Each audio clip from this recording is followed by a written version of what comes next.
ਵਾਹਿਗੁਰੂ ਸਾਹਿਬ JIO. ਸ੍ਰੀ ਰਾਗ ਮਹੱਲਾ ਤੀਜਾ। ਗੁਰਮੁਖ ਨਾਮ ਧਿਆਈਐ, ਮਨਮੁਖ ਬੂਝ ਨ ਪਾਏ।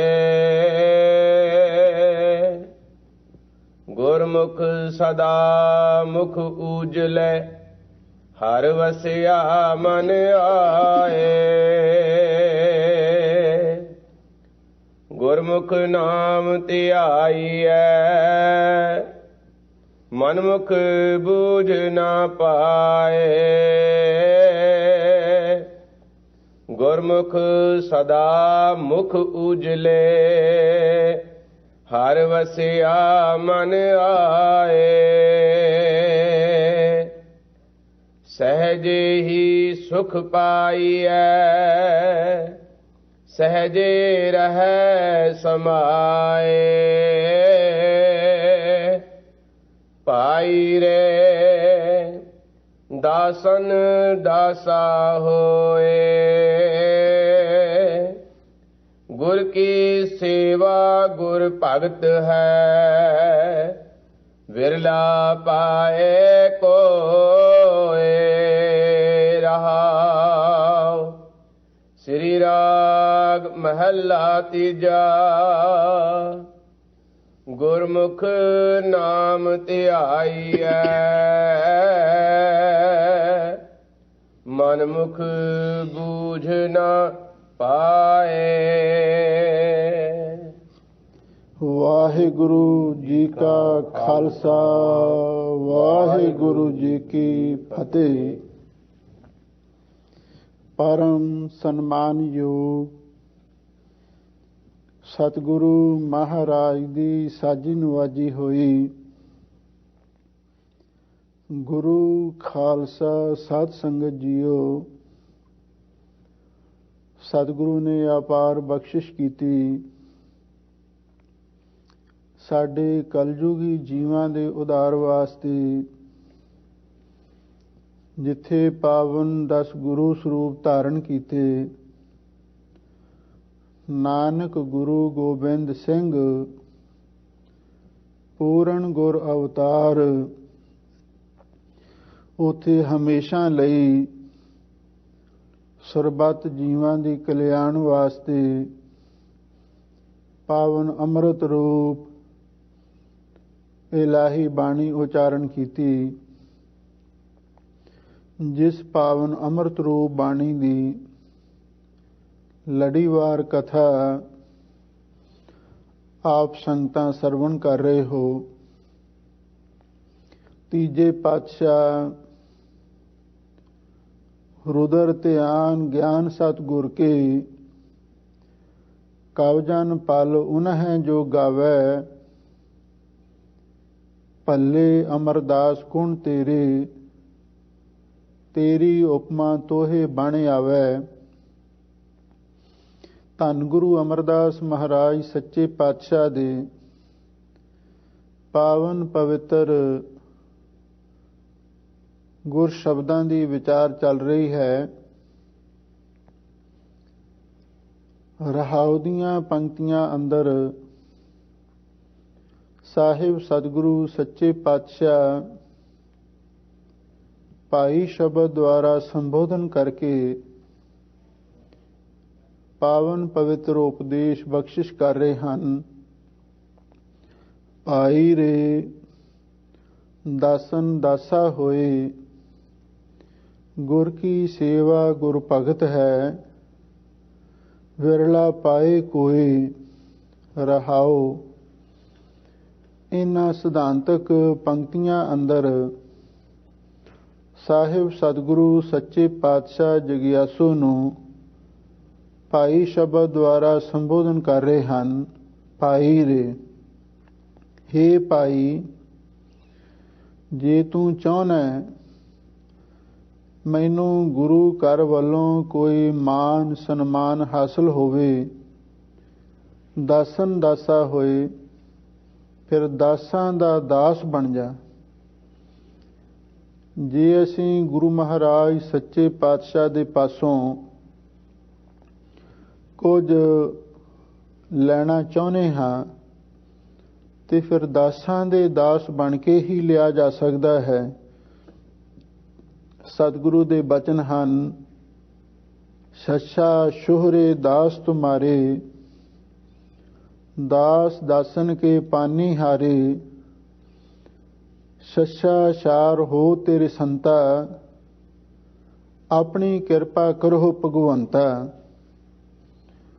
ਦਾਸਾਂ ਦੇ ਦਾਸ ਬਣ ਕੇ ਹੀ ਸਤਿਗੁਰੂ ਤੋਂ ਮਾਨ ਤੇ ਸਨਮਾਨ ਹਾਸਲ ਕੀਤਾ ਜਾ ਸਕਦਾ ਹੈ। ਇਸੇ ਲਈ ਹਜ਼ੂਰ ਕਹਿੰਦੇ ਨੇ, ਐ ਭਾਈ ਤੂੰ ਦਾਸਾਂ ਦਾ ਦਾਸ ਬਣ, ਗੁਰ ਕੀ ਸੇਵਾ ਗੁਰ ਭਗਤ ਹੈ, ਵਿਰਲਾ ਪਾਏ ਕੋਏ। ਗੁਰੂ ਦੀ ਸੇਵਾ ਹੀ ਗੁਰ ਭਗਤ ਹੈ। ਗੁਰ ਦਾ ਅਰਥ ਸਭ ਤੋਂ ਵੱਡੀ ਭਗਤੀ ਹੈ। ਗੁਰੂ ਦੀ ਸੇਵਾ ਸਭ ਤੋਂ ਵੱਡੀ ਭਗਤੀ ਹੈ। ਕਿਉਂ? ਧੰਨ ਗੁਰੂ ਨਾਨਕ ਤੇ ਮਹਾਰਾਜ ਸੱਚੇ ਪਾਤਸ਼ਾਹ ਨੇ ਵੀ ਪਿੱਛੇ ਫਰਮਾਇਆ ਸੀ, ਵਿੱਚ ਦੁਨੀਆ ਸੇਵ ਕਮਾਈਐ, ਤੋ ਦਰਗਹਿ ਬੈਸਣ ਪਾਈਐ, ਕਹੋ ਨਾਨਕ ਬਾਹਾਂ ਲੁਡਾਈਐ। ਸਤਿਗੁਰ ਕੀ ਸੇਵਾ ਸਫਲ ਹੈ, ਜੇ ਕੋ ਕਰੇ ਚਿਤ ਲਾਏ। ਗੁਰ ਕੀ ਸੇਵਾ ਗੁਰ ਭਗਤ ਹੈ। ਗੁਰੂ ਦੀ ਸੇਵਾ ਗੁਰ ਭਗਤ ਸਭ ਤੋਂ ਵੱਡੀ ਭਗਤੀ ਹੈ। ਵਿਰਲਾ ਪਾਏ ਕੋਏ, ਪਰ ਹਜ਼ੂਰ ਕਹਿੰਦੇ ਕੋਈ ਵਿਰਲਾ ਹੀ ਗੁਰਸਿੱਖ ਮਾਈ ਭਾਈ ਗੁਰੂ ਦੀ ਸੇਵਾ ਨੂੰ ਪ੍ਰਾਪਤ ਕਰਦਾ ਹੈ। ਕਿਉਂ? ਸਤਿਗੁਰੂ ਦੇ ਬਚਨ ਹਨ, ਸਤਿਗੁਰ ਕੀ ਸੇਵਾ ਗਾਖੜੀ, ਸਿਰ ਦੀਜੈ ਆਪ ਗਵਾਏ। ਸਤਿਗੁਰੂ ਦੀ ਸੇਵਾ ਕਰਨੀ ਬਹੁਤ ਕਠਿਨ ਵੀ ਹੈ। ਜਿਸ ਨੇ ਸੇਵਾ ਕਰਨੀ ਹੋਵੇ ਉਹਦੇ ਲਈ ਸਤਿਗੁਰੂ ਦਾ ਇਹ ਹੁਕਮ ਹੈ, ਹਸਤੀ ਸਿਰ ਜਿਉ ਅੰਕਸ ਹੈ, ਆਹਰਣ ਜਿਉ ਸਿਰ ਦੇ, ਮਨ ਤਨ ਆਗੈ ਰਾਖ ਕੈ, ਉਬੀ ਸੇਵ ਕਰੇ। ਜਿਵੇਂ ਹਾਥੀ ਦੇ ਸਿਰ ਉੱਤੇ ਮਹਾਵਤ ਦਾ ਕੁੰਡਾ ਹੁੰਦਾ ਹੈ, ਇਸੇ ਤਰ੍ਹਾਂ ਗੁਰੂ ਦੇ ਭੈ ਦੇ ਵਿੱਚ ਰਹਿ ਕੇ ਸੇਵਾ ਕਰਨੀ ਹੈ ਤੇ ਨਾਲ ਹੀ ਆਹਰਣ ਵਾਂਗੂ ਆਪਣੀ ਮਤ ਨੂੰ ਵੀ ਅਡੋਲ ਰੱਖਣਾ ਪੈਂਦਾ ਹੈ। ਇਸੇ ਲਈ ਤਾਂ ਹਜ਼ੂਰ ਕਹਿੰਦੇ ਨੇ, ਗੁਰ ਕੀ ਸੇਵਾ ਗੁਰ ਭਗਤ ਹੈ। ਗੁਰੂ ਦੀ ਸੇਵਾ ਹੀ ਗੁਰ ਸਭ ਤੋਂ ਵੱਡੀ ਭਗਤੀ ਹੈ, ਪਰ ਇਸ ਨੂੰ ਕੋਈ ਵਿਰਲਾ ਹੀ ਪ੍ਰਾਪਤ ਕਰਦਾ ਹੈ। ਗੁਰੂ ਦੀ ਸੇਵਾ ਕਰਨੀ ਕੋਈ ਸੌਖੀ ਵੀ ਨਹੀਂ ਹੈ। ਜਿਨ੍ਹਾਂ ਤੇ ਗੁਰੂ ਦੀ ਰਹਿਮਤ ਹੁੰਦੀ ਹੈ, ਆਪੇ ਸੇਵਾ ਲਾਇਨ ਆਪੇ ਬਖਸ਼ ਕਰੇ। ਸਭਨਾ ਕਾ ਮਾਂ ਪਿਓ ਆਪ ਹੈ, ਆਪੇ ਸਾਰ ਕਰੇ। ਠੀਕ ਹੈ, ਆਪੋ ਆਪਣੇ ਢੰਗ ਦੇ ਨਾਲ ਅਸੀਂ ਸਾਰੇ ਹੀ ਸੇਵਾ ਕਰਦੇ ਹਾਂ, ਪਰ ਜਿਸ ਢੰਗ ਦੇ ਨਾਲ ਸਤਿਗੁਰੂ ਨੇ ਸੇਵਾ ਕਰਨ ਦੇ ਲਈ ਹੁਕਮ ਕੀਤਾ ਹੈ, ਔਰ ਉਸ ਤਰ੍ਹਾਂ ਸੇਵਾ ਉਹੀ ਕਰ ਸਕਦਾ ਹੈ ਜਿਸ ਉੱਤੇ ਸਤਿਗੁਰੂ ਦੀ ਮਿਹਰ ਹੋਵੇ। ਟਹਿਲ ਮਹਿਲ ਤਾਂ ਕੋ ਮਿਲੇ, ਜਾਂ ਕੋ ਸਾਧ ਕਿਰਪਾਲ। ਆਪਣੀ ਮਰਜ਼ੀ ਨਾਲ ਅਸੀਂ ਸੇਵਾ ਤੇ ਸਾਰੇ ਕਰ ਸਕਦੇ ਹਾਂ, ਪਰ ਗੁਰੂ ਦੀ ਆਗਿਆ ਦੇ ਨਾਲ ਸੇਵਾ ਕਰਨੀ, ਜੋ ਗੁਰ ਕਹੈ ਸੋਈ ਪਲ ਮੰਨਹੁ, ਬੜੀ ਔਖੀ ਹੈ। ਦੇਖ ਲਓ, ਧੰਨ ਗੁਰੂ ਨਾਨਕ ਤੇ ਮਹਾਰਾਜ ਸੱਚੇ ਪਾਤਸ਼ਾਹ ਦੇ ਕਿੰਨੇ ਮਹਾਨ ਸਿੱਖ ਸਨ, ਪਰ ਜਿਸਨੇ ਪੂਰਨ ਆਗਿਆ ਮੰਨੀ, ਇੱਕ ਪਾਈ ਲੈਣਾ ਹੀ ਸੀ। ਜੇ ਸਤਿਗੁਰੂ ਨੇ ਦਿਨ ਨੂੰ ਰਾਤ ਕਹਿ ਦਿੱਤਾ ਤੇ ਉਸਨੇ ਕਹਿ ਦਿੱਤਾ ਮਹਾਰਾਜ ਰਾਤ ਹੀ ਹੈ। ਜੇ ਰਾਤ ਨੂੰ ਦਿਨ ਕਹਿ ਦਿੱਤਾ ਤੇ ਉਸਨੇ ਉਸੇ ਤਰ੍ਹਾਂ ਹੀ ਪ੍ਰਵਾਨ ਕੀਤਾ। ਜੇ ਕਹਿ ਦਿੱਤਾ ਮੁਰਦਾ ਖਾ, ਮੁਰਦਾ ਖਾਣ ਲਈ ਤਿਆਰ ਹੋ ਗਏ। ਇਹ ਸੇਵਾ ਗੁਰੂ ਦੀ ਕਿਰਪਾ ਤੋਂ ਬਿਨਾਂ ਨਹੀਂ ਹੋ ਸਕਦੀ। ਇਸੇ ਲਈ ਹਜ਼ੂਰ ਕਹਿੰਦੇ, ਗੁਰੂ ਦੀ ਸੇਵਾ ਹੀ ਗੁਰ ਵੱਡੀ ਭਗਤੀ ਹੈ, ਵਿਰਲਾ ਪਾਏ ਕੋਈ। ਕੁਛ ਵਿਦਵਾਨਾਂ ਨੇ ਇਹ ਵੀ ਅਰਥ ਕੀਤਾ, ਗੁਰ ਕੀ ਸੇਵਾ ਗੁਰ ਭਗਤ ਹੈ। ਗੁਰੂ ਦੀ ਸੇਵਾ ਹੀ ਗੁਰੂ ਦੀ ਭਗਤੀ ਹੈ। ਗੁਰੂ ਦੀ ਸੇਵਾ ਹੀ ਗੁਰੂ ਦੀ ਭਗਤੀ ਹੈ, ਪਰ ਗੁਰ ਦਾ ਅਰਥ ਵੱਡੀ ਇਹ ਵਧੇਰੇ ਟੁਕਦਾ ਹੈ। ਗੁਰੂ ਦੀ ਸੇਵਾ ਹੀ ਸਭ ਤੋਂ ਵੱਡੀ ਭਗਤੀ ਹੈ। ਆਗਿਆ ਸਾਹਮਣੇ ਸਾਹਿਬ ਸੇਵਾ, ਗੁਰੂ ਦੀ ਆਗਿਆ ਮੰਨ ਲੈਣੀ, ਇਹਦੇ ਵਰਗੀ ਹੋਰ ਕੋਈ ਸੇਵਾ ਨਹੀਂ। ਤੇ ਅਸੀਂ ਕਿੰਨੀ ਕੁ ਗੁਰੂ ਦੀ ਆਗਿਆ ਮੰਨਦੇ ਹਾਂ, ਇੱਥੋਂ ਹੀ ਪਤਾ ਲੱਗ ਜਾਵੇਗਾ ਕਿ ਅਸੀਂ ਕਿੰਨੀ ਕੁ ਗੁਰੂ ਦੀ ਸੇਵਾ ਕਰਦੇ ਹਾਂ। ਸਤਿਗੁਰੂ ਦਾ ਹੁਕਮ ਹੈ, ਗੁਰਸਿੱਖ ਮੀਤ ਚਲੋ ਗੁਰ ਚਾਲੀ, ਜੋ ਗੁਰ ਕਹੈ ਸੋਈ ਪਲ ਮਾਨਹੁ, ਹਰ ਹਰ ਕਥਾ ਨਿਰਾਲੀ। ਜਿਹੜੇ ਭਾਈ ਗੁਰੂ ਦੀ ਆਗਿਆ ਮੰਨਦੇ ਨੇ ਉਹਨਾਂ ਦੇ ਸਤਿਗੁਰੂ ਦੀਆਂ ਖੁਸ਼ੀਆਂ ਵੀ ਹੁੰਦੀਆਂ, ਲੱਖ ਖੁਸ਼ੀਆਂ ਪਾਤਸ਼ਾਹੀਆਂ। ਜੇ ਸਤਿਗੁਰ ਨਦਰ ਕਰੇ, ਨਿਮਖ ਏਕ ਹਰ ਨਾਮ ਦੇ, ਮੇਰਾ ਮਨ ਤਨ ਸ਼ੀਤਲ ਹੋਏ। ਧੰਨ ਗੁਰੂ ਅਮਰਦਾਸ ਮਹਾਰਾਜ ਸੱਚੇ ਪਾਤਸ਼ਾਹ ਹੁਣ ਆਰੰਭ ਤੋਂ ਫਰਮਾਉਂਦੇ ਹਨ, ਆਪ ਸੰਗਤਾਂ ਪ੍ਰੇਮ ਦੇ ਨਾਲ ਗੁਰੂ ਉਪਦੇਸ਼ ਨੂੰ ਸਰਵਣ ਕਰੋ ਤੇ ਇੱਕ ਵਾਰੀ ਪਿਆਰ ਦੇ ਨਾਲ ਆਖੋ, ਸਤਿਨਾਮ ਸ੍ਰੀ ਵਾਹਿਗੁਰੂ ਸਾਹਿਬ ਜੀਓ। ਸ੍ਰੀ ਰਾਗ ਮਹੱਲਾ ਤੀਜਾ। ਗੁਰਮੁਖ ਨਾਮ ਧਿਆਈਐ, ਮਨ ਮੁਖ ਬੂਝ ਨ ਪਾਏ। ਸਾਹਿਬ ਸਤਿਗੁਰੂ ਧੰਨ ਗੁਰੂ ਅਮਰਦਾਸ ਮਹਾਰਾਜ ਸੱਚੇ ਪਾਤਸ਼ਾਹ ਫਰਮਾਉਂਦੇ ਹਨ, ਗੁਰਮੁਖੋ, ਗੁਰਮੁਖ ਨਾਮ ਧਿਆਈਐ। ਗੁਰੂ ਦੀ ਕਿਰਪਾ ਦੁਆਰਾ ਹੀ ਨਾਮ ਨੂੰ ਧਿਆਈਦਾ ਹੈ। ਮਨਮੁਖ ਬੂਝ ਨਾ ਪਾਏ, ਪਰ ਮਨਮੁਖ ਨੂੰ ਇਸ ਗੱਲ ਦੀ ਸਮਝ ਹੀ ਨਹੀਂ ਪ੍ਰਾਪਤ ਹੁੰਦੀ ਔਰ ਉਹ ਆਪਣੇ ਆਪ ਹੀ ਯਤਨ ਕਰਦਾ ਹੈ ਕਿ ਮੈਂ ਨਾਮ ਜਪ ਕੇ ਵਾਹਿਗੁਰੂ ਨੂੰ ਪ੍ਰਾਪਤ ਕਰ ਲਵਾਂ। ਪਰ ਸਾਹਿਬ ਸਤਿਗੁਰੂ ਸੱਚੇ ਪਾਤਸ਼ਾਹ ਫਰਮਾਉਂਦੇ ਹਨ, ਗੁਰਮੁਖ ਨਾਮ ਤੇ ਆਈਐ, ਮਨਮੁਖ ਬੂਝ ਨਾ ਪਾਏ। ਗੁਰੂ ਦੀ ਕਿਰਪਾ ਦੇ ਨਾਲ ਹੀ ਨਾਮ ਨੂੰ ਧਿਆਈਦਾ ਹੈ, ਪਰ ਮਨਮੁਖ ਨੂੰ ਇਸ ਗੱਲ ਦੀ ਸਮਝ ਨਹੀਂ ਪ੍ਰਾਪਤ ਹੋ ਸਕਦੀ। ਗੁਰਮੁਖ ਸਦਾ ਮੁਖ ਉਜਲੇ, ਹਰ ਵਸਿਆ ਮਨ ਆਏ। ਸਾਹਿਬ ਸਤਿਗੁਰੂ ਸੱਚੇ ਪਾਤਸ਼ਾਹ ਫਰਮਾਉਂਦੇ ਨੇ, ਗੁਰਮੁਖ ਸਦਾ ਮੁਖ ਉਜਲੇ। ਜਿਹੜੇ ਗੁਰਮੁਖ ਗੁਰੂ ਦੁਆਰਾ ਨਾਮ ਨੂੰ ਧਿਆਉਂਦੇ ਹਨ, ਉਹਨਾਂ ਗੁਰਮੁਖਾਂ ਦੇ ਹਮੇਸ਼ਾ ਲਈ ਮੁਖ ਉਜਲੇ ਹੁੰਦੇ ਹਨ। ਕਿਉਂ? ਹਰ ਵਸਿਆ ਮਨ ਆਏ। ਉਹ ਗੁਰੂ ਦੁਆਰਾ ਭਗਤੀ ਕਰਦੇ ਨੇ, ਗੁਰੂ ਦੁਆਰਾ ਸਿਮਰਨ ਕਰਦੇ ਨੇ, ਤੇ ਫਿਰ ਵਾਹਿਗੁਰੂ ਪਰਮੇਸ਼ਰ ਆਪ ਆ ਕੇ ਉਹਨਾਂ ਦੇ ਮਨ ਦੇ ਵਿੱਚ ਵਸ ਗਿਆ ਹੈ। ਸਹਿਜੇ ਹੀ ਸੁਖ ਪਾਈਐ, ਸਹਿਜੇ ਰਹਿ ਸਮਾਏ। ਸਾਹਿਬ ਸਤਿਗੁਰੂ ਸੱਚੇ ਪਾਤਸ਼ਾਹ ਫਰਮਾਉਂਦੇ ਨੇ, ਭਾਈ ਗੁਰਮੁਖ ਸਹਿਜ ਦੇ ਵਿੱਚ ਟਿਕਦੇ ਨੇ। ਚੌਥੇ ਪਦ ਮੈਂ ਸਹਿਜ ਹੈ। ਰਾਜਗੁਣ ਤਮਗੁਣ ਸਤਗੁਣ ਕਹੀ ਹੈ, ਇਹ ਤੇਰੀ ਸਭ ਮਾਇਆ। ਚੌਥੇ ਪਦ ਕੋ ਜੋ ਨਰ ਚੀਨਾ, ਤਿਨ ਹੀ ਪਰਮ ਪਦ ਪਾਇਆ। ਸਹਿਜੇ ਦਾ ਅਰਥ ਹੋ ਗਿਆ ਆਤਮਕ ਅਡੋਲ ਅਵਸਥਾ। ਸਹਿਜੇ ਹੀ ਸੁਖ ਪਾਈਆ। ਗੁਰਮੁਖ ਸਹਿਜ ਦੇ ਵਿੱਚ ਹੀ ਸਾਰਾ ਕੁਝ ਕਰਦੇ ਨੇ ਤੇ ਸਹਿਜੇ ਹੀ ਉਹ ਆਤਮਕ ਸੁਖ ਨੂੰ ਪ੍ਰਾਪਤ ਕਰਦੇ ਹਨ ਤੇ ਸਹਿਜੇ ਰਹਿ ਸਮਾਏ। ਤੇ ਫਿਰ ਸਹਿਜੇ ਸਹਿਜੇ ਸਿਮਰਨ ਅਭਿਆਸ ਕਰਦਿਆਂ ਹੋਇਆਂ ਵਾਹਿਗੁਰੂ ਦੇ ਵਿੱਚ ਲੀਨ ਹੋ ਜਾਂਦੇ ਹਨ। ਭਾਈ ਰੇ ਦਾਸਨ ਦਾਸਾ ਹੋਏ, ਗੁਰ ਕੀ ਸੇਵਾ ਗੁਰ ਭਗਤ ਹੈ, ਵਿਰਲਾ ਪਾਏ ਕੋਏ। ਰਹਾਉ ਸਦਾ ਸੁਹਾਗ ਸੁਹਾਗਣੀ, ਜੇ ਚੱਲਹਿ ਸਤਿਗੁਰ ਪਾਏ। ਸਾਹਿਬ ਸਤਿਗੁਰੂ ਸੱਚੇ ਪਾਤਸ਼ਾਹ ਨੇ ਰਹਾਉ ਦੀਆਂ ਪੰਕਤੀਆਂ ਅੰਦਰ ਸਾਨੂੰ ਇਹ ਸਿੱਖਿਆ ਬਖਸ਼ੀ ਹੈ, ਹੇ ਭਾਈ ਤੁਸੀਂ ਦਾਸਾਂ ਦੇ ਦਾਸ ਬਣੋ। ਗੁਰੂ ਦੀ ਸੇਵਾ ਹੀ ਸਭ ਤੋਂ ਵੱਡੀ ਭਗਤੀ ਹੈ। ਇਸ ਨੂੰ ਕੋਈ ਵਿਰਲਾ ਹੀ ਪ੍ਰਾਪਤ ਕਰ ਸਕਦਾ ਹੈ। ਹਾਂ, ਜੇ ਤੁਸੀਂ ਕੁਝ ਲੈਣਾ ਚਾਹੁੰਦੇ ਹੋ ਤੇ ਫਿਰ ਦਾਸਾਂ ਦੇ ਦਾਸ ਬਣ ਜਾਵੋ। ਰਹਾਉ ਵਿਸਰਾਮ ਦੇ ਕੇ ਹਜ਼ੂਰ ਫਰਮਾਉਂਦੇ ਨੇ, ਸਦਾ ਸੁਹਾਗ ਸੁਹਾਗਣੀ, ਜੇ ਚੱਲਹਿ ਸਤਿਗੁਰ ਪਾਏ।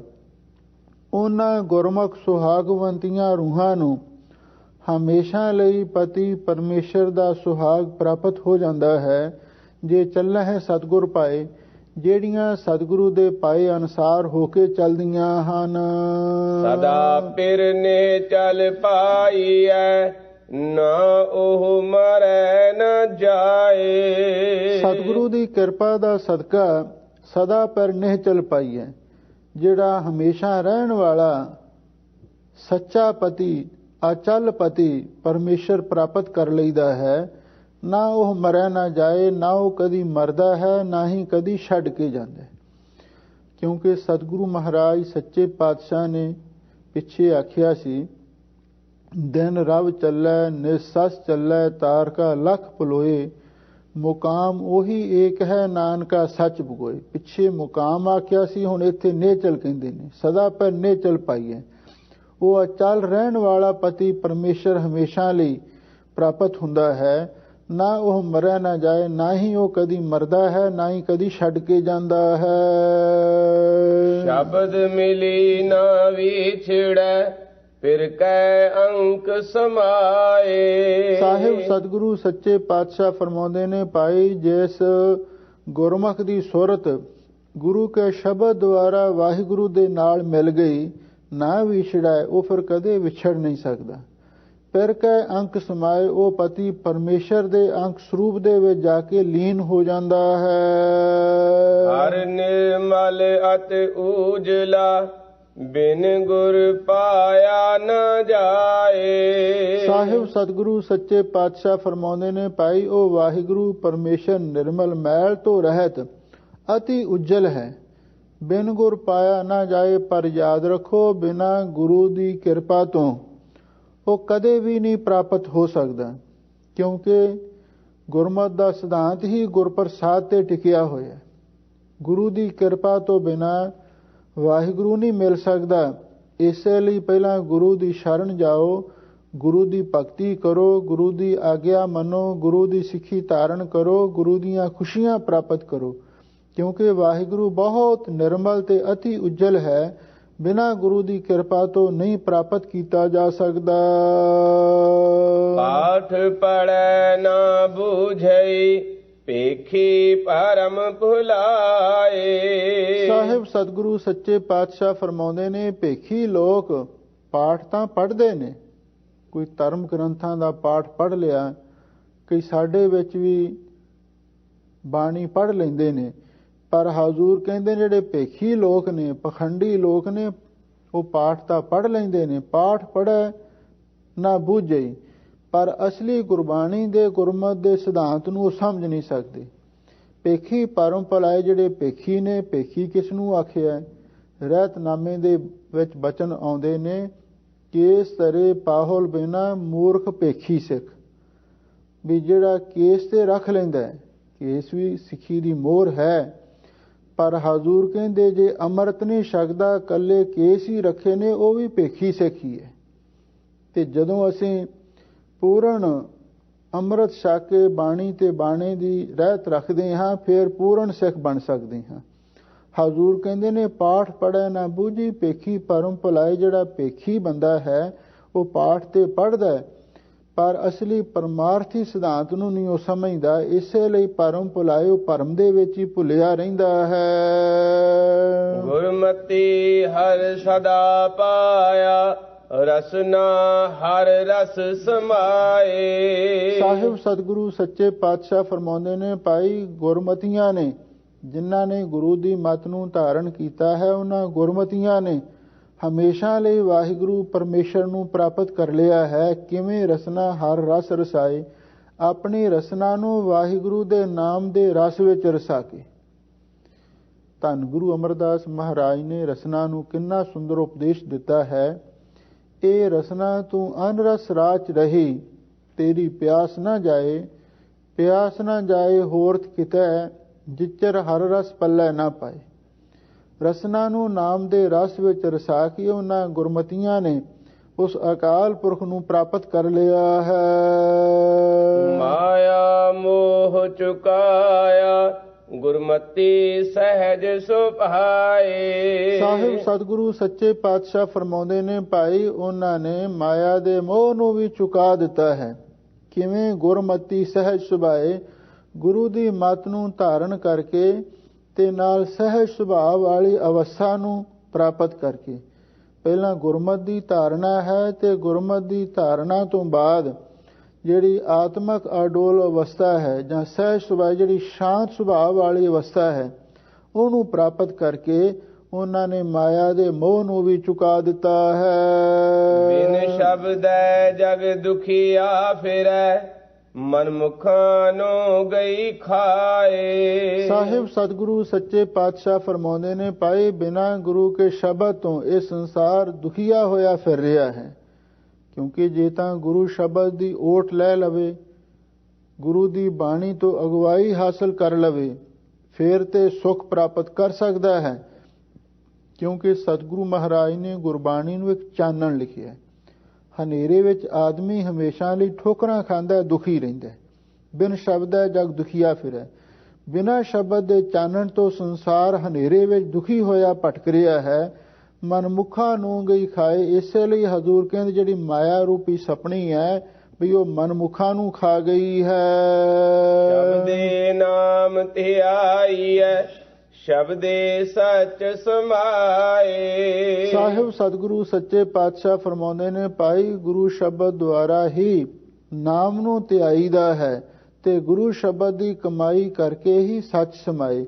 ਸੱਚ ਸਰੂਪ ਵਾਹਿਗੁਰੂ ਦੇ ਵਿੱਚ ਅਭੇਦ ਹੋ ਜਾਈਦਾ ਹੈ। ਮਾਇਆ ਭੂਲੇ ਸਿਧ ਫਿਰੈ ਸਮਾਧ ਨ ਲਗੈ ਸੁਭਾਏ। ਸਾਹਿਬ ਸਤਿਗੁਰੂ ਸੱਚੇ ਪਾਤਸ਼ਾਹ ਫਰਮਾਉਂਦੇ ਨੇ, ਭਾਈ ਜਿਹੜੇ ਸਿੱਧ ਲੋਕ ਨੇ, ਰਿੱਧੀਆਂ ਸਿੱਧੀਆਂ ਦੇ ਮਾਲਕ, ਉਹ ਵੀ ਮਾਇਆ ਦੇ ਵਿੱਚ ਹੀ ਭੁੱਲੇ ਫਿਰਦੇ ਨੇ। ਸਮਾਧ ਨਾ ਲੱਗੈ ਸੁਭਾਏ, ਵੀ ਜਿਹੜੀ ਉਹਨਾਂ ਦੀ ਸੁਭਾਵਕ ਸਮਾਧੀ ਹੈ ਉਹ ਨਹੀਂ ਲੱਗਦੀ।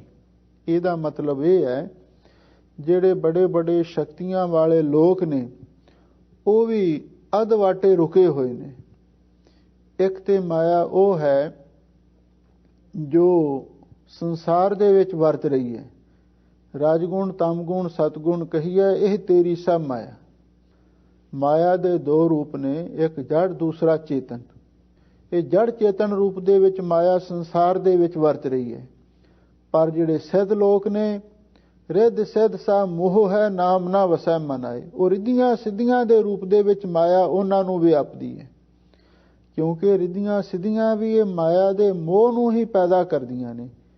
ਯਾਦ ਰੱਖੋ, ਜਿਸ ਮਨੁੱਖ ਦੇ ਕੋਲ ਰਿੱਧੀ ਸਿੱਧੀ ਮਾੜੀ ਮੋਟੀ ਆ ਜਾਂਦੀ ਹੈ ਤੇ ਫਿਰ ਉਹ ਮਾਇਆ ਇਕੱਠੀ ਕਰਨ ਵਾਲੀ ਤੁਰ ਪੈਂਦਾ। ਜਾਦੂ ਟੂਣੇ ਟਾਮਣ ਕਰ ਕਰਕੇ ਬੜੇ ਬੜੇ ਇਸ਼ਤਿਹਾਰ ਛਾਪ ਕੇ ਤੇ ਫਿਰ ਉਹ ਕਹਿੰਦਾ ਮੇਰੇ ਕੋਲ ਆਓ, ਮੈਂ ਤੁਹਾਡਾ ਇੰਨੇ ਘੰਟਿਆਂ ਦੇ ਵਿੱਚ ਇਲਾਜ ਕਰ ਸਕਦਾ ਹਾਂ। ਇਹ ਰਿੱਧੀਆਂ ਸਿੱਧੀਆਂ ਵਾਲੇ ਲੋਕਾਂ ਦੀ ਗੱਲ ਹੈ। ਉਹ ਵੀ ਮਾਇਆ ਦੇ ਵਿੱਚ ਹੀ ਭੁੱਲੇ ਫਿਰਦੇ ਨੇ। ਮਾਇਆ ਭੁੱਲੇ ਸਿੱਧ ਫਿਰ ਹੈ। ਜਿਹੜੇ ਸਿੱਧ ਲੋਕ ਨੇ ਉਹ ਵੀ ਰਿੱਧੀਆਂ ਸਿੱਧੀਆਂ ਰੂਪ ਮਾਇਆ ਦੇ ਵਿੱਚ ਭੁੱਲੇ ਫਿਰਦੇ ਨੇ। ਸਮਾਧਨਾ ਲੱਗਿਆ ਸੁਭਾਏ, ਜਿਹੜੀ ਉਹਨਾਂ ਦੀ ਆਤਮਕ ਅਡੋਲ ਅਵਸਥਾ ਦੀ ਸਮਾਧੀ ਉਹ ਨਹੀਂ ਲੱਗ ਸਕਦੀ। ਕਿਉਂ? ਸਾਹਿਬ ਸਤਿਗੁਰੂ ਸੱਚੇ ਪਾਤਸ਼ਾਹ ਨੇ ਬਾਣੀ ਵਿੱਚ ਲਿਖਿਆ ਹੈ, ਬਿਨ ਨਾਵੈ ਪਹਿਨਨ ਖਾਨ ਸਾਹਿਬ ਬਾਦ ਹੈ, ਤੈਗ ਸਿੱਧੀ ਤੈਗ ਕਰਾਮਾਤ। ਨਾਮ ਤੋਂ ਬਿਨਾ ਸਾਡੇ ਖਾਣ ਪੀਣ ਪਹਿਨਣ ਨੂੰ ਵੀ ਤਰਕਾਰ ਹੈ, ਕਿਉਂਕਿ ਇਹ ਵੀ ਸਭ ਮਾਇਆ ਨਾਲ ਸੰਬੰਧਿਤ ਚੀਜ਼ਾਂ ਨੇ, ਚਾਹੇ ਖਾਣ ਵਾਲੀਆਂ ਨੇ ਚਾਹੇ ਪਹਿਨਣ ਵਾਲੀਆਂ ਨੇ। ਤੇ ਦੂਸਰੇ ਪਾਸੇ ਤੈਗ ਸਿੱਧੀ ਤੈਗ ਕਰਾਮਾਤ, ਜਿਹੜੀਆਂ ਰਿੱਧੀਆਂ ਸਿੱਧੀਆਂ ਤੇ ਕਰਾਮਾਤਾਂ ਨੇ, ਇਹ ਵੀ ਇੱਕ ਮਾਇਆ ਦਾ ਹੀ ਰੂਪ ਨੇ। ਮਾਇਆ ਭੂਲੇ ਸਿੱਧ ਫਿਰੈ, ਇਹਨਾਂ ਨੂੰ ਵੀ ਸਤਿਗੁਰੂ ਕਹਿੰਦੇ ਤਰਕਾਰ ਹੈ। ਜਿਹੜੇ ਆਮ ਸੰਸਾਰੀ ਲੋਕ ਨੇ, ਜੜ ਚੇਤਨ ਮਾਇਆ ਦੇ ਵਿੱਚ ਖਚਿਤ ਹੋ ਕੇ ਵਾਹਿਗੁਰੂ ਨੂੰ ਭੁੱਲ ਜਾਂਦੇ ਨੇ, ਤੇ ਜਿਹੜੇ ਕੋਈ ਧਾਰਮਿਕ ਆਪਣੇ ਆਪ ਨੂੰ ਸਮਝਦੇ ਨੇ ਤੇ ਰੂਹਾਨੀਆਂ ਦੇ ਰਹਿਬਰ ਸਮਝਦੇ ਨੇ, ਉਹ ਰਿੱਧੀਆਂ ਸਿੱਧੀਆਂ ਦੇ ਵਿੱਚ ਫਸ ਜਾਂਦੇ ਨੇ। ਕਬੀਰ ਸਿੱਖ ਸਾਖਾ ਬਹੁਤੇ ਕੀਏ, ਕੇਸੋ ਕੀਓ ਨਾ ਮੀਤ, ਚਾਲੇ ਥੇ ਹਰ ਮਿਲਣ ਕੋ ਬੀਚੈ ਅਟਕਿਓ ਚੀਤ। ਇਹ ਮਾਇਆ ਭੁੱਲੇ ਸਿੱਧ ਫਿਰਾਂ ਦੀ ਵਿਆਖਿਆ ਹੈ। ਜਿਹੜੇ ਸਿੱਧ ਸ਼ਕਤੀਆਂ ਵਾਲੇ ਲੋਕ ਵੀ ਹਨ, ਰਿੱਧੀਆਂ ਸਿੱਧੀਆਂ ਵਾਲੇ ਵੀ ਸਾਧੂ ਮਹਾਤਮਾ ਲੋਕ ਨੇ, ਉਹ ਵੀ ਮਾਇਆ ਦੇ ਵਿੱਚ ਹੀ ਭੁੱਲੇ ਫਿਰਦੇ ਨੇ। ਉਹਨਾਂ ਦੀ ਵੀ ਸਮਾਧੀ ਨਹੀਂ ਲੱਗਦੀ, ਉਹ ਵੀ ਮਾਇਆ ਦੇ ਹੀ ਸੁਪਨੇ ਲੈਂਦੇ ਰਹਿੰਦੇ ਹਨ। ਤੀਨੇ ਲੋ ਵਿਆਪਤ ਹੈ ਅਧਿਕ ਰਹੀ ਲਪਟਾਏ। ਸਾਹਿਬ ਸਤਿਗੁਰੂ ਸੱਚੇ ਪਾਤਸ਼ਾਹ ਫਰਮਾਉਂਦੇ ਨੇ, ਭਾਈ ਇਹ ਜਿਹੜੀ ਮਾਇਆ ਹੈ ਤਿੰਨੇ ਹੀ ਲੋਕਾਂ ਦੇ ਵਿੱਚ ਵਿਆਪਤ ਹੈ ਦਾ ਅਰਥ ਹੈ ਇਹ ਚਿੰਬੜੀ ਹੋਈ ਹੈ। ਤਿੰਨੇ ਲੋਕਾਂ ਦੇ ਵਿੱਚ ਹੀ ਇਹ ਖਚਿਤ ਹੋਈ ਹੈ। ਅਧਿਕ ਰਹੀ ਲਪਟਾਏ, ਪਰ ਹਜ਼ੂਰ ਕਹਿੰਦੇ ਨੇ ਜਿਹੜਾ ਇਹਦੇ ਨਾਲ ਜ਼ਿਆਦਾ ਪ੍ਰੇਮ ਕਰਦਾ ਹੈ ਉਹਨੂੰ ਜ਼ਿਆਦਾ ਚਿੰਬੜਦੀ ਹੈ, ਉਹਦੇ ਨਾਲ ਤਾਂ ਲਿਪਟੀ ਜਾਂਦੀ ਹੈ। ਜਿਵੇਂ ਕੋਈ ਕੰਡਿਆਂ ਵਾਲੀ ਬੇਰੀ ਦਾ ਛਾਪਾ, ਇਸ ਤਰ੍ਹਾਂ ਮਾਇਆ ਉਸ ਦੇ ਨਾਲ ਚਿੰਬੜ ਜਾਂਦੀ ਹੈ। ਬਿਨ ਗੁਰ ਮੁਕਤ ਨ ਪਾਈਐ, ਨਾ ਦੁਬਿਧਾ ਮਾਇਆ ਜਾਏ। ਸਾਹਿਬ ਸਤਿਗੁਰੂ ਸੱਚੇ ਪਾਤਸ਼ਾਹ ਫਰਮਾਉਂਦੇ ਨੇ, ਭਾਈ ਬਿਨਾ ਗੁਰੂ ਦੀ ਕਿਰਪਾ ਤੋਂ ਤੇ ਨਾ ਹੀ ਦੁਬਿਧਾ ਜਾਂਦੀ ਹੈ ਤੇ ਨਾ ਹੀ ਮਾਇਆ ਜਾਂਦੀ ਹੈ, ਤੇ ਨਾ ਹੀ ਬਿਨਾ ਗੁਰੂ ਤੋਂ ਕਦੇ ਮੁਕਤੀ ਪ੍ਰਾਪਤ ਹੋ ਸਕਦੀ ਹੈ। ਮੁਕਤੀ ਦਾ ਮਤਲਬ ਹੀ ਇਹ ਹੈ ਮਾਇਆ ਦੇ ਬੰਧਨਾਂ ਤੋਂ ਛੁਟਕਾਰਾ ਪ੍ਰਾਪਤ ਕਰ ਲੈਣਾ। ਹੁਣ ਜਦੋਂ ਮਾਇਆ ਦੇ ਮੋਹ ਦੇ ਵਿੱਚ ਹੀ ਕੋਈ ਫਸਿਆ ਹੋਇਆ ਹੈ ਤੇ ਫਿਰ ਦੱਸੋ ਉਹਦੀ ਮੁਕਤੀ ਕਿਵੇਂ ਹੋਵੇਗੀ? ਨਹੀਂ ਹੋ ਸਕਦੀ। ਇਸੇ ਲਈ ਹਜ਼ੂਰ ਕਹਿੰਦੇ ਪਏ ਬਿਨਾ ਗੁਰੂ ਤੋਂ ਮੁਕਤੀ ਵੀ ਨਹੀਂ ਪ੍ਰਾਪਤ ਹੋ ਸਕਦੀ ਤੇ ਨਾ ਹੀ ਗੁਰੂ ਤੋਂ ਬਿਨਾ ਦੁਬਿਧਾ ਤੇ ਮਾਇਆ ਜਾਂਦੀ ਹੈ। ਮਾਇਆ ਕਿਸਨੋ ਆਖੀਐ, ਕਿਆ ਮਾਇਆ ਕਰਮ ਕਮਾਏ। ਸਾਹਿਬ ਸਤਿਗੁਰੂ ਸੱਚੇ ਪਾਤਸ਼ਾਹ ਹੁਣ ਅੱਗੇ ਪ੍ਰਸ਼ਨ ਰੂਪ ਦੇ ਵਿੱਚ ਵਾਕ ਉਚਾਰਨ ਕਰਦੇ ਹਨ ਵੀ ਮਾਇਆ ਕਿਸ ਨੂੰ ਆਖੀਦਾ ਹੈ। ਕਿਆ ਮਾਇਆ ਕਰਮ ਕਮਾਏ ਤੇ ਮਾਇਆ ਕੰਮ ਕੀ ਕਰਦੀ ਹੈ, ਇਹਦੇ ਬਾਰੇ ਸਾਨੂੰ ਸਮਝਾਇਆ ਜਾਵੇ। ਦੁਖ ਸੁਖ ਇਹ ਜਿਉ ਬਧ ਹੈ, ਹਉ ਮੈਂ ਕਰਮ ਕਮਾਏ। ਸਾਹਿਬ ਸਤਿਗੁਰੂ ਸੱਚੇ ਪਾਤਸ਼ਾਹ ਨੇ ਅਗਲੀ ਪੰਕਤੀ ਵਿੱਚ ਇਸ ਦਾ ਜਵਾਬ ਦਿੱਤਾ ਹੈ ਵੀ ਹਉਮੈ ਦੇ ਵਿੱਚ ਆਦਮੀ ਜੋ ਵੀ ਕੰਮ ਕਰਦਾ ਹੈ ਉਹ ਸਾਰੇ ਮਾਇਆ ਦੇ ਨਾਲ ਹੀ ਸੰਬੰਧਿਤ ਨੇ, ਜਿਨ੍ਹਾਂ ਦੇ ਕਾਰਨ ਦੁੱਖ ਸੁੱਖ ਇਹੋ ਜਿਉ ਬੱਧ ਹੈ। ਇਹ ਜਿਹੜਾ ਜੀਵ ਹੈ ਦੁੱਖ ਤੇ ਸੁੱਖ ਦੇ ਨਾਲ ਬੱਝ ਜਾਂਦਾ ਹੈ। ਅਸੀਂ ਹਉਮੈ ਦੇ ਵਿੱਚ, ਮੈਂ ਤੇ ਮੇਰੀ ਦੇ ਵਿੱਚ ਜੋ ਵੀ ਕੰਮ ਕਰਦੇ ਹਾਂ ਇਹ ਸਭ ਮਾਇਆ ਨਾਲ ਸੰਬੰਧਿਤ ਨੇ।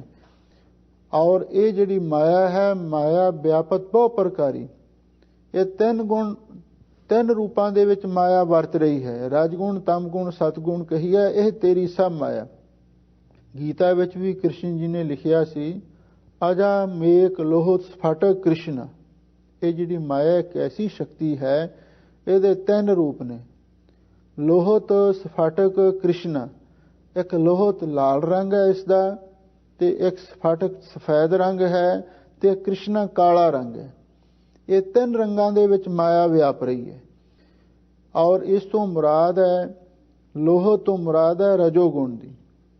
ਰਜੋਗੁਣ ਦਾ ਰੰਗ ਲਾਲ ਹੈ, ਤੇ ਸਫਾਟਕ ਤੋਂ ਮੁਰਾਦ ਹੈ ਸਤੋਗੁਣ ਦੀ। ਸਤੋਗੁਣ ਦਾ ਰੰਗ ਚਿੱਟਾ ਹੈ, ਵਾਈਟ ਹੈ, ਤੇ ਕ੍ਰਿਸ਼ਨਾ ਦਾ ਅਰਥ ਹੈ ਕਾਲਾ। ਤਮੋਗੁਣ ਦਾ ਰੰਗ ਕਾਲਾ ਮੰਨਿਆ। ਇਹ ਤਿੰਨ ਰੂਪਾਂ ਦੇ ਵਿੱਚ ਮਾਇਆ ਵਿਆਪ ਰਹੀ ਹੈ। ਹਜ਼ੂਰ ਕਹਿੰਦੇ ਨੇ ਅਸੀਂ ਜੋ ਮੈਂ ਤੇ ਮੇਰੀ ਵਿੱਚ ਕੰਮ ਕਰਦੇ ਹਾਂ, ਜਿਨ੍ਹਾਂ ਦੇ ਕਾਰਨ ਇਹ ਜੀਵ ਦੁੱਖ ਸੁੱਖ ਦੇ ਨਾਲ ਬੰਨਿਆ ਜਾਂਦਾ ਹੈ, ਇਹ ਸਭ ਮਾਇਆ ਦਾ ਹੀ ਰੂਪ ਹਨ। ਬਿਨ ਸ਼ਬਦੈ ਭਰਮ ਨ ਚੂਕਈ, ਨਾ ਵਿੱਚੋਂ ਹਉ ਮੈਂ ਜਾਏ। ਸਾਹਿਬ ਸਤਿਗੁਰੂ ਸੱਚੇ ਪਾਤਸ਼ਾਹ ਫਰਮਾਉਂਦੇ ਨੇ, ਭਾਈ ਬਿਨਾ ਗੁਰੂ ਸ਼ਬਦ ਦੀ ਕਮਾਈ ਤੋਂ ਭਰਮ ਨਹੀਂ ਚੁੱਕਿਆ ਜਾ ਸਕਦਾ ਤੇ ਨਾ ਹੀ ਵਿੱਚੋਂ ਹਉਮੈ ਜਾ ਸਕਦੀ ਹੈ। ਕਿਉਂਕਿ ਹਉਮੈ ਦੀਰਘ ਰੋਗ ਹੈ, ਇਹਦਾ ਦਾਰੂ ਸ਼ਬਦ ਹੀ ਸਤਿਗੁਰੂ ਮਹਾਰਾਜ ਨੇ ਲਿਖਿਆ ਹੈ।